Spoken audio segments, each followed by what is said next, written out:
بسم اللہ الرحمن الرحیم۔ السلام علیکم ورحمۃ اللہ وبرکاتہ۔ ہم آج آپ بھائیوں اور بہنوں کے لیے جو ویڈیو لے کر حاضر ہوئے ہیں وہ درود پاک پڑھنے کی فضیلت کے بارے میں ہے۔ درود پاک پڑھنا بہت بڑی فضیلت ہے۔ آج کا درود شریف درود مشاہدہ ہے۔ اس درود پاک کا نام درود مشاہدہ ہے جو آج ہم آپ کو بتانے جا رہے ہیں۔ مشاہدہ اللہ تعالیٰ کا ایک خصوصی انعام ہے اور اس کا مطلب چشم باطنی سے غیبی اشیاء کو دیکھنا ہے، اور یہ مشاہدہ سے حاصل ہوتا ہے۔ لہٰذا جو شخص صاحب مشاہدہ بننا چاہے وہ اس درود پاک کو کثرت سے پڑھے۔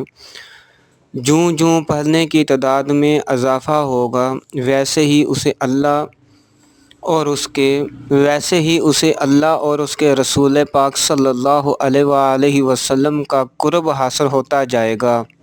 بالآخر وہ مقام آ جائے گا کہ اسے مشاہدہ ہونے لگے گا۔ اس کے علاوہ اس درود پاک کو روزانہ 111 مرتبہ پڑھنے سے رحمت الہی کے دروازے کھل جاتے ہیں، اور وہ جو شخص اسے 40 دن تک روزانہ 3125 مرتبہ پڑھے اس کی ہر حاجت پوری ہوگی انشاءاللہ تبارک و تعالی۔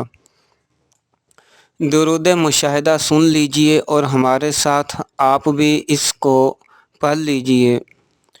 بسم اللہ الرحمن الرحیم۔ صلی اللہ علی حبیبہ رحمۃ للعالمین وعلی آلہ واصحابہ اجمعین۔ صلی اللہ علی حبیبہ رحمۃ للعالمین وعلی آلہ واصحابہ اجمعین۔ ترجمہ: اے اللہ درود بھیج اپنے حبیب رحمت للعالمین صلی اللہ علیہ وآلہ وسلم پر، اور آپ صلی اللہ علیہ وآلہ وسلم کی آل پر، اور آپ صلی اللہ علیہ وآلہ وسلم کے تمام صحابہ پر، آمین۔